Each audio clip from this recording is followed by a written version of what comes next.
Alright guys, welcome back to another episode of Toy Collector Review with me, Sergeant Geek. And a couple of weeks back, a comic book convention came by my little neck of the woods here at Houston, Texas, and I was lucky enough to be able to go check it out. Saw some amazing booths, a lot of collectible stuff there, some amazing comic books which I wish I could afford. At the time I was unable to do so, but I did manage to pick up some more figures for my collection and some gifts for some friends of mine.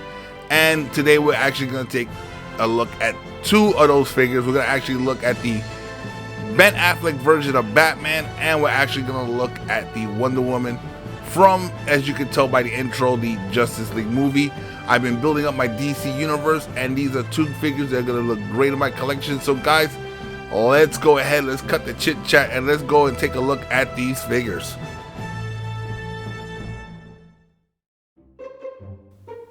Alright guys, so let's go ahead and let's start off with the first figure in this set. We're going to start off with the Wonder Woman figure. Now this is used and she is missing the lasso, but I got it for a really good deal. So let's go ahead and let's take a look at the packaging. First off, as you can see, it's got the big open window so you can see the figure. Very nicely done. You got the DC Multiverse Wonder Woman at the bottom, and this is a figure from the Wonder Woman 84 movie, which is pretty cool. The legal mumbo jumbo at the bottom.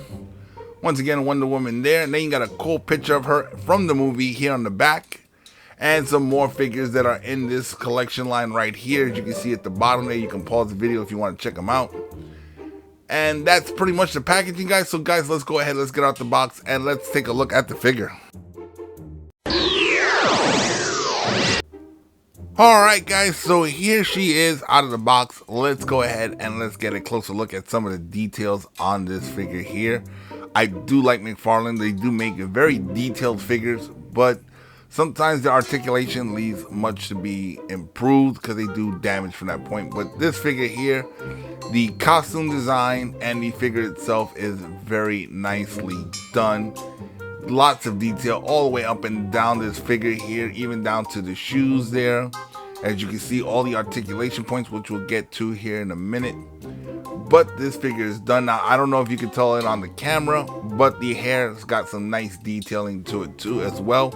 It's just a little bit hard, which makes it a little bit difficult to put in certain poses. They should have actually made the hair a little bit more softer, I guess, so you can pose the head better.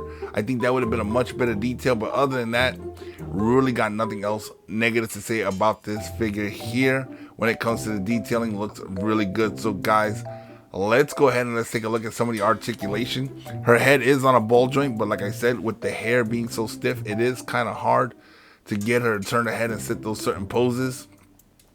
Now the arms, it has so much articulation in the shoulders and the bicep. It's got the double jointed elbows as well. As you can see here, you should be able to see the little flexing in the shoulder there. The double jointed elbows here, so you can basically fold the arm up on itself like that. Very nicely done. It does have a clicking motion on mine.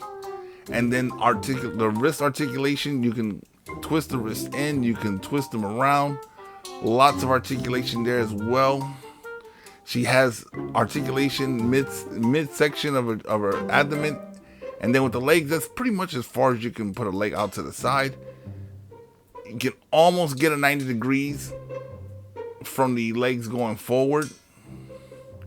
Now going back, you really can't get much going back. But now with the knees here, if you pose it right, you can actually get that much well past 90 degrees on the knees, which is really good if you want to get the figure kneeling. And with the ankles, just like the wrists, lots of articulation. You got up and down, left and right, and twisting. So you can really set her feet to whichever position you really want. And there is toe articulation as well, which is a really cool little added feature there. This is really nicely done. You can see the little hook there where the lasso would normally be. Maybe I'll 3D print one, or maybe the next comic book convention I go to, I might be able to find one in the accessory aisle. But that's it. Now the accessories she does come with that was still in the box was the display stand, which was packaged in the back, and the card which shows her from the movie Wonder Woman 1984.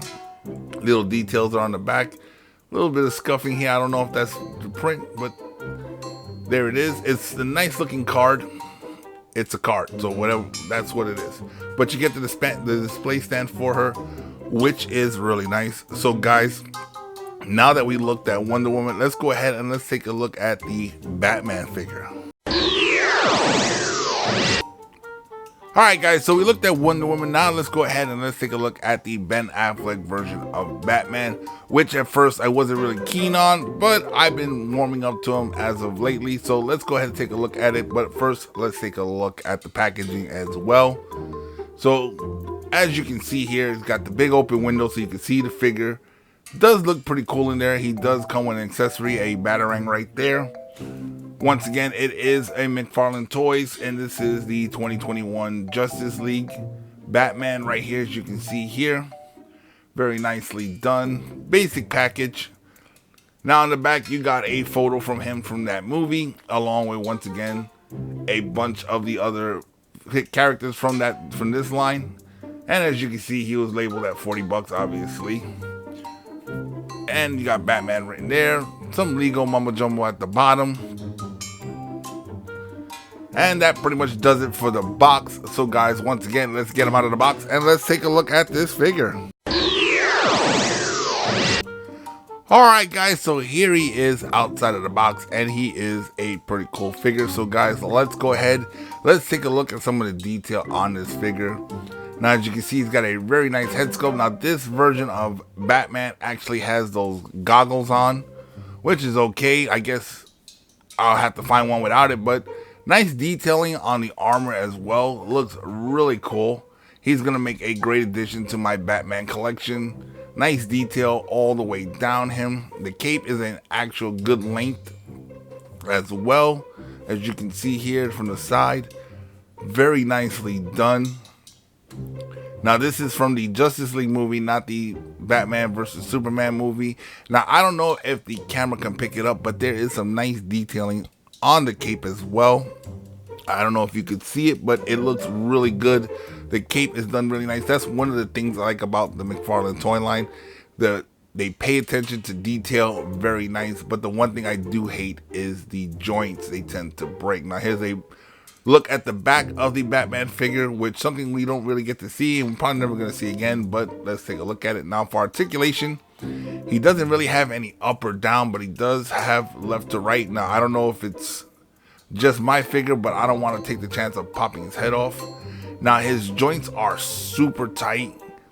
Let me see here if I can get his arm, because he does have almost the same articulation as the Wonder Woman, but it's super tight, and I'm afraid I'm gonna break something with these guys. That's always the case with a McFarlane-ish figure. Now as you can see here, let me get it. There we go. Then you can see his arm does fold up really nice, so you can get him in those articulation poses there. Now the claws here on the back of his gauntlets, they are rubber, so you don't have to worry about breaking them off, but just be careful you don't bend them too far. Once again, the same articulation as Wonder Woman with the twisting and bending of the wrist there as well. You got the midsection twist there and crunch right there at the abdomen. Very nice. You can twist there. Now I think you could twist here, but I don't really think you can. Pretty much on mine anyway, it feels stiff, so I don't want to chance it. But now when it comes to the legs, you really can't bend it out too much. Now the crotch area is like a like a soft plastic, so it does fold in when you bend his leg, so that's good. But you really don't get much, even with the double jointed knees. Like you can see here, pretty much the same thing, nothing new there. Straighten that out, and the same thing with the ankles here.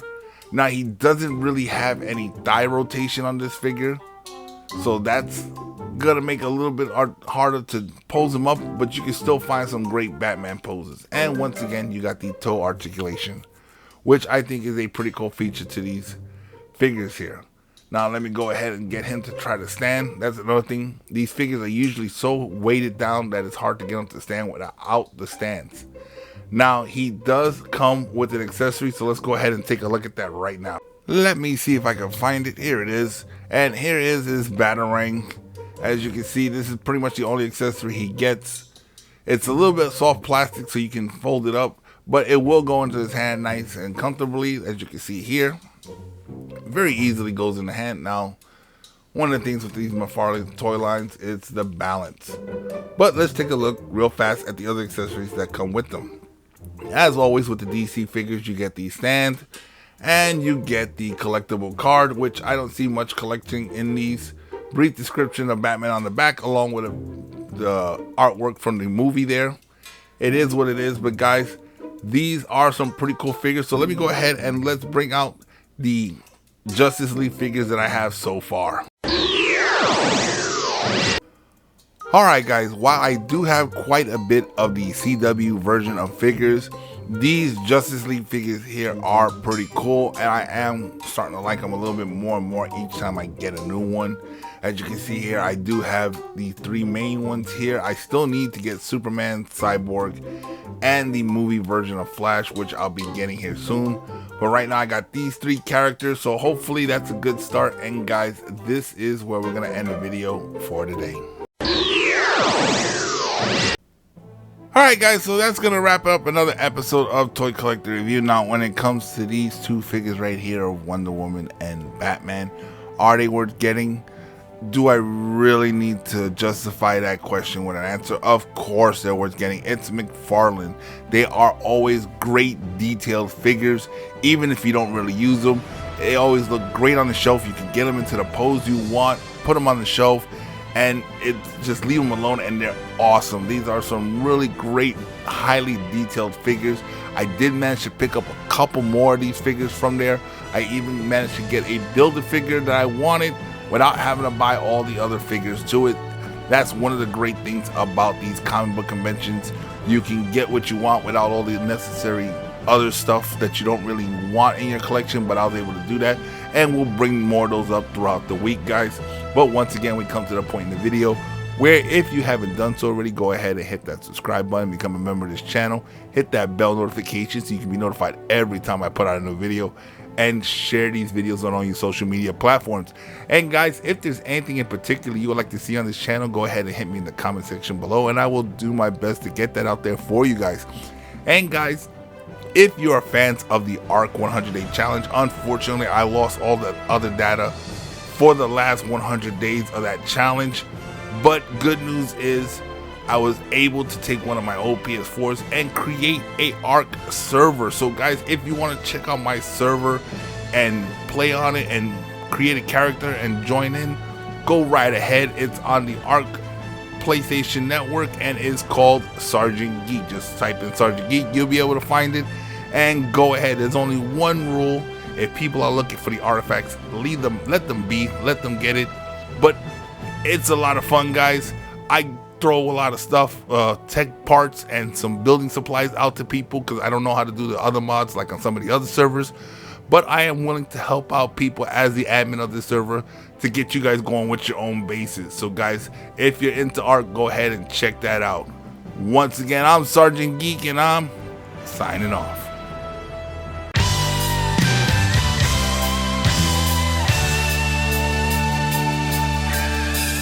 Nothing's gonna stand in our way.